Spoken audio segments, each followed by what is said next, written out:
আগুনটা লাগলো একজনে ভিডিও করলো ঠিকই, কিন্তু একবার যে পানি কাটলো জানি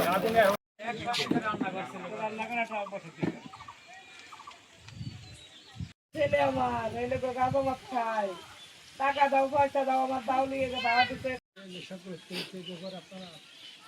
বিদেশের বাড়ি থাকতো আমি কি দেখতাম। আপনি যাইয়েন না, আপনি বসেন। এই যে শেষ সম্পর্কটা এই যে এটাই ছিল, এর মধ্যে আর ব্যতীত কিছু নাই।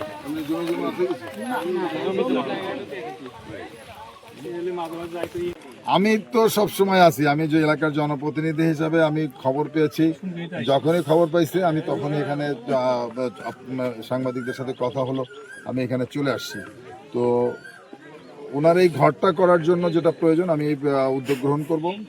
আর আমরা এখানে আমাদের উপজেলা বিএনপির নেতৃবৃন্দ, পৌর বিএনপির নেতৃবৃন্দ, আমরা এখানে সবাই আছে, আপনারা আছেন, এলাকার মানুষ আছে, সবার কাছে আমার একটাই কথা থাকবে যে আসুন আমরা এখনই এই মাদকের বিরুদ্ধে ঐক্যবদ্ধভাবে সামাজিক আন্দোলন, সামাজিক প্রতিরোধ গড়ে তুলি।